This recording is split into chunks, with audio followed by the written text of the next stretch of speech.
sua resposta continua no mesmo lugar.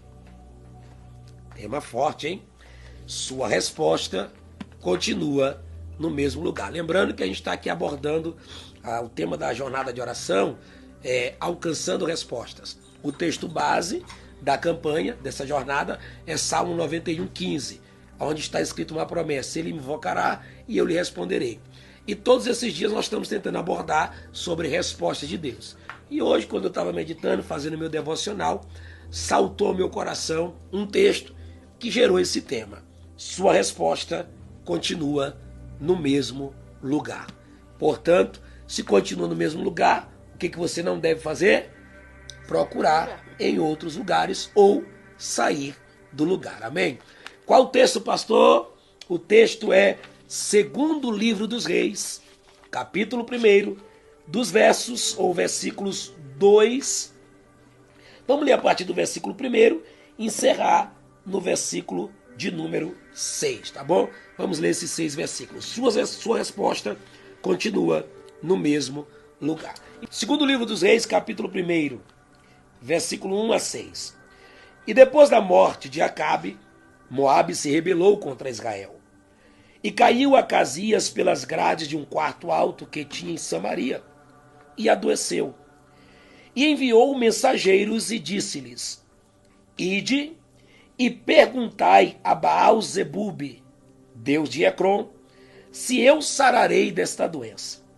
Mas o anjo do Senhor disse a Elias, o tisbita: levanta-te, sobe para te encontrares com os mensageiros do rei de Samaria, e dize-lhes: porventura não há Deus em Israel, para ides consultar a Baal-zebube, Deus de Ecrom? E por isso assim diz o Senhor: da cama a que subiste, não descerás, mas sem falta morrerás. Então Elias partiu. E os mensageiros voltaram para ele, para o rei, e lhes disse: o que há que vocês voltaram?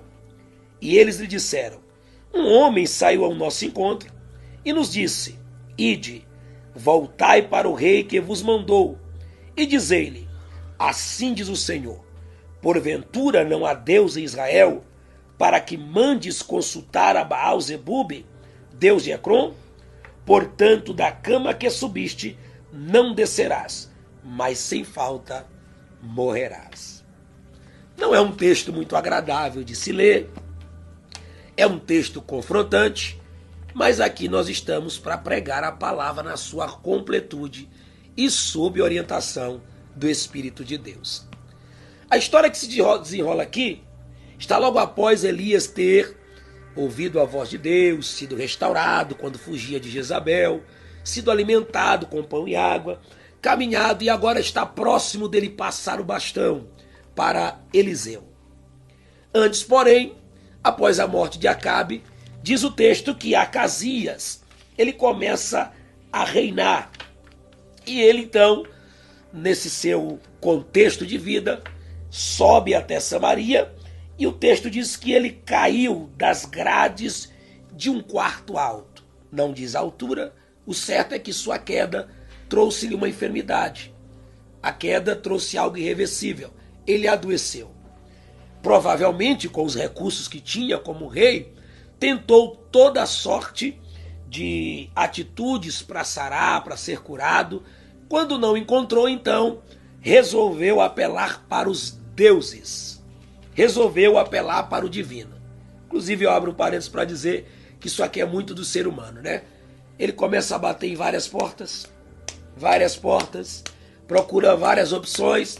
Aí, quando ele não vê saída, ele se inclina à divindade, muitas vezes de forma errada. Não existe essa coisa de que todas as religiões levam a Deus. Não existe essa coisa de que todas as igrejas, e agora eu uso o termo igreja no sentido de uma comunidade local, direcionam os homens a Deus. Todas as religiões. Isso não existe. O que você pode fazer para melhorar essa frase é que todas as pessoas que buscam uma religião estão buscando uma forma de encontrar Deus. Isso é fato. Toda pessoa que busca ser um religioso, né, com exceção dos chamados ateus, dos que descredibilizaram a divindade. Todas as pessoas buscam Deus em alguma forma, em algum lugar. Na Índia, vacas e macacos são deuses. Para alguns índios, o sol, a lua são deuses. E por aí vai, muitas formas de deuses, como a gente conhece. Não tem como entrar em pormenores e detalhes aqui agora. O certo é que a doença se agrava e ele vai buscar agora a ajuda da divindade. No entanto, ele age de forma errada. E o seu erro maior está em entender ou deixar de se lembrar que ele não poderia ir longe para encontrar a divindade. E o texto diz que ele chama mensageiros e diz, olha, vão até Ecrom, consultem ao deus Baal-zebub. Baal-zebub significa Deus ou Senhor das moscas. Olha só quem ele está indo consultar. Olha só onde ele está indo buscar respostas. Está indo buscar respostas em um Deus chamado Senhor das moscas. Baal-zebub, Deus de outra região. Como naquela época havia essa pluralidade de deuses. E quando ele toma essa atitude, faz isso mexe, provoca o que nós chamamos na Bíblia de zelo do Senhor. A ira de Deus se acende porque Deus é único. O Deus e Pai de nosso Senhor e Salvador Jesus Cristo, o Deus Criador de todas as coisas, o Deus da Bíblia, o Todo-Poderoso, o chamado Deus de Abraão, de Isaac e de Jacó, o Deus dos profetas, dos patriarcas, o Deus dos apóstolos, o Deus único e verdadeiro, aquele que subsiste na pessoa do Pai, do Filho e do Espírito Santo. Explicações não convém porque isso é mistério. Tem gente que fica questionando a triunidade divina, mas como? 3 deuses, um Deus em 3 pessoas? Ora, a simplicidade das coisas, como diz o pastor Adalto Lourenço, um grande homem de Deus, Deus imprimiu a sua marca na criação, né? Nós temos aí várias formas de explicar isso. Uma delas é que você pega ali um ovo, é único, só um elemento, mas quando você quebra, você vê que ele se compõe de 3 partes, né? A casca, a clara e a gema. Mas os 3 são um só.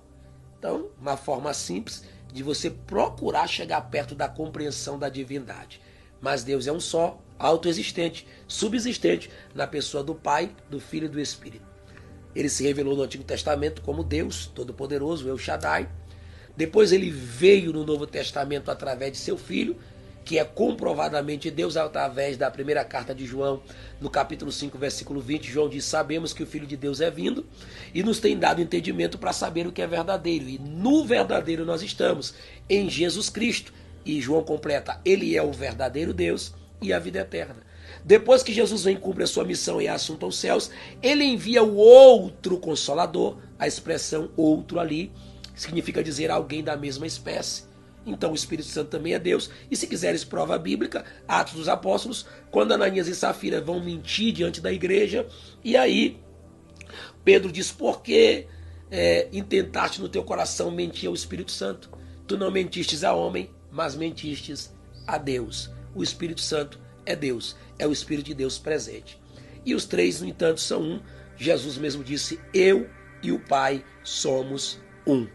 Então, estamos diante do Deus único e verdadeiro. E agora, Acasias manda mensageiros. E Deus, no seu zelo, na sua ira, manda Elias ir em direção aos mensageiros. Né? Isso é que é interessante. Tudo gira em torno aqui de mensagem, de resposta. Acasias quer uma resposta, quer uma palavra. Elias é profeta, os mensageiros estão indo em busca da resposta.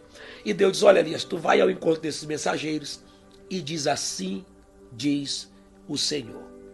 Por que você está mandando ir a Ecrom consultar a Baal-zebub? Aí Deus faz uma pergunta através de Elias.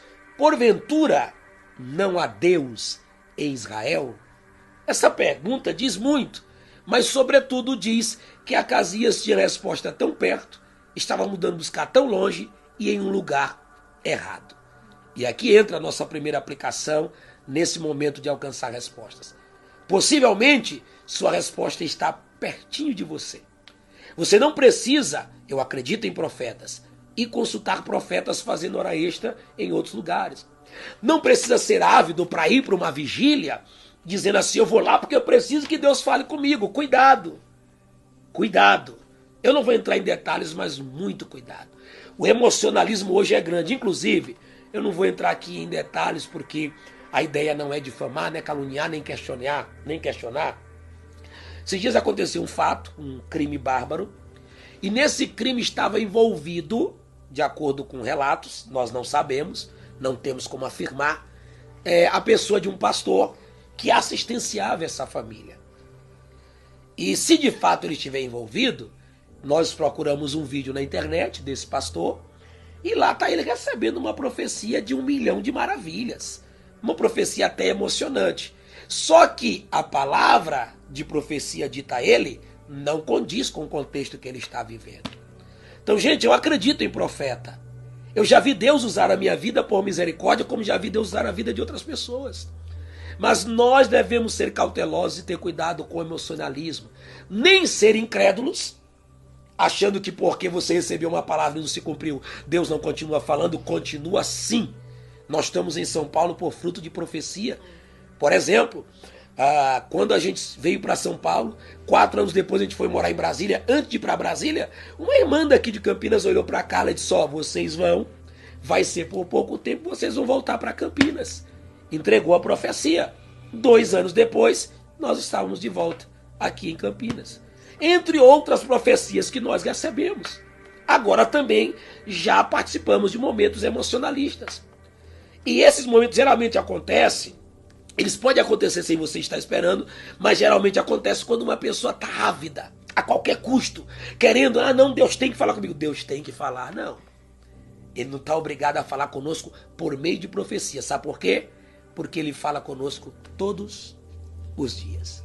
Inclusive, se eu dizer uma coisa para você, no Brasil, isso pesquisa antiga, nós ouvimos o evangelho 16 vezes por dia, enquanto outros países não ouve uma única vez.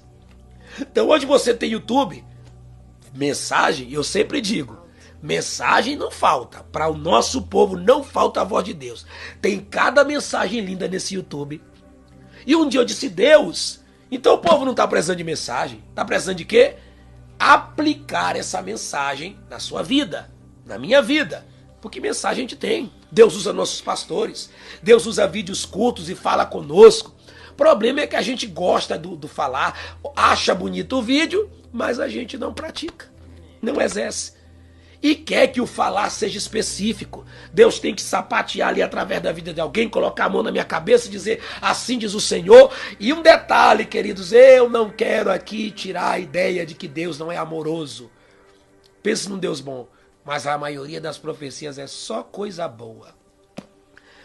E não tem aquele dia que nós estamos querendo pegar aqui. Porque crente verdadeiro é assim.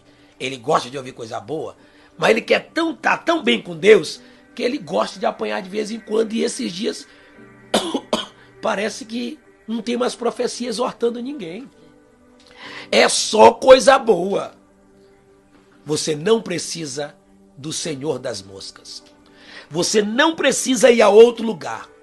A palavra será a tua resposta. Deus está aí. Não busque resposta em outro lugar, porque a sua resposta continua no mesmo lugar. E é o caminho aqui, encerrando, lembrando-me de um episódio fantástico no Novo Testamento, quando no capítulo 6 de João, Jesus está pregando uma mensagem confrontante, que foge ao entendimento dos seus ouvintes, porque endurecia o seu coração, não queriam aceitá-lo como Messias. E o texto diz, em João capítulo 6, que à vista da mensagem, alguns disseram, esse discurso é muito duro, esse discurso é desconfortável para nós, e abandonam a Jesus. Esse negócio de abandonar Jesus não é de hoje não, viu? Isso é antigo. Dão as costas. Jesus, naquele exato momento, olha para os 12, para os seus mais íntimos, e faz uma pergunta interessante. E vocês? Vocês também, porventura, vão querer me abandonar? Também vão dar as costas? É nesse momento que Pedro, inspirado, absorvendo todo o conteúdo do ensino de Jesus, vai falar algo que coaduna, que se encaixa com esse tema. Sua resposta continua no mesmo lugar. E o que é que Pedro diz? Vamos prestar atenção porque tem gente cantando e pregando errado o que Pedro diz. Tem música que diz assim, ó, para onde iremos nós? Pedro não diz para onde iremos nós. Porque não se trata de um lugar, viu? Se trata de um direcionador. Ele não diz para onde, ele diz assim, ó, para quem iremos nós? Pois só tu tens palavras de vida eterna. Preste atenção nisso aqui. Pedro está dizendo, se a gente der as costas, nós vamos perder, é claro que eu estou parafraseando, nós vamos perder o local, a fonte das respostas que nós queremos. E as respostas que tu tem, elas promovem, elas produzem vida eterna. Falar em vida eterna é me fazer pensar nesse tempo em que as pessoas ficam dizendo, tome posse da vitória, tome posse do carro, tome posse da casa, tome posse da chave. E a única vez que a Bíblia diz para nós tomarmos posse foi Paulo dizendo a Timóteo, toma posse da vida eterna. O Evangelho não nos propõe coisas materiais. Coisas materiais são detalhes acrescidos. São bênçãos que o Senhor traz sobre nós sem nós merecermos nenhuma, não há méritos. Mas a proposta prioritária que o Evangelho oferece como resposta à perdição do ser humano é a vida eterna. É a nossa garantia de futuro. Gente, abramos os nossos olhos. Jesus está muito próximo. O homem chegou a um nível deplorável tão grande que a gente já tem medo do que os nossos olhos vão ver no próximo episódio da história corrompida da humanidade. E se nós queremos respostas, se nós queremos respostas de firmeza, de solidez, que tiram as dúvidas, que tiram as depressões, as angústias, as crises, nós não podemos procurar em outro lugar, porque nossas respostas continuam no mesmo lugar. No Deus da palavra e na palavra de Deus. Em Cristo, o Filho de Deus, que é o verbo vivo, a palavra verdadeira.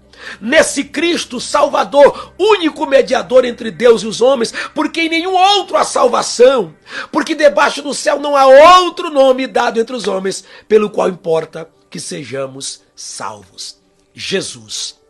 Se prega muito sobre os homens, se fala muito dos seus altos conhecimentos, se tenta usar muitas palavras bonitas, mas Cristo está sendo descartado de muitas pregações e nós ainda pregamos o evangelho puro e simples, mas que tem como única fonte de preencher lacunas, de orientar o homem, de direcioná-lo, o Filho do Deus vivo, o Cristo, o Messias, que já veio, morreu por nós, foi sepultado.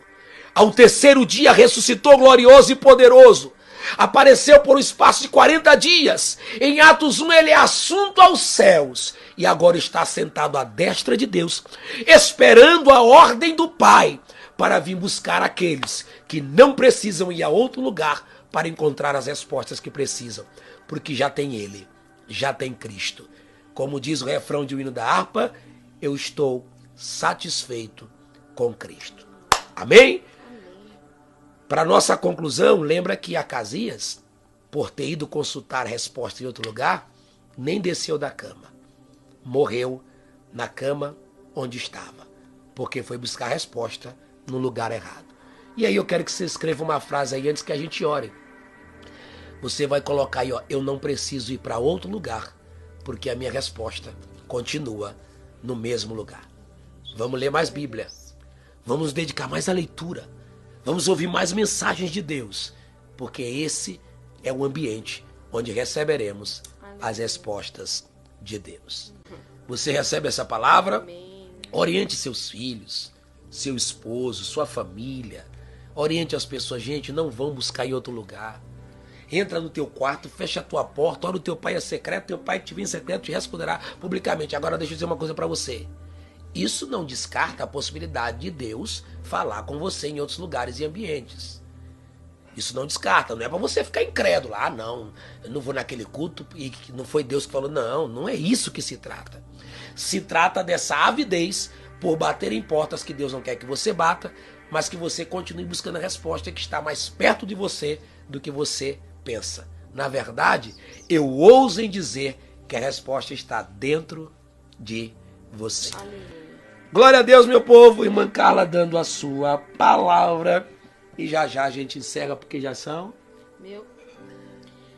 Passou 9 minutos. 9 Paz, minutos. Senhor, meu povo. Vocês estão bem? Tá todo mundo bem? Como sempre, agradecer... que foi que eu disse? Como sempre, agradecer vocês que estiveram conosco. Que Deus continue abençoando. Eu guardo essa palavra no seu coração. E muitas vezes a gente, por ansiedade, anseio, desejo, anelo, quer buscar em outros lugares a resposta que está a um joelho de distância, né? Que Deus continue falando no teu coração. Em nome de Jesus. Beijo.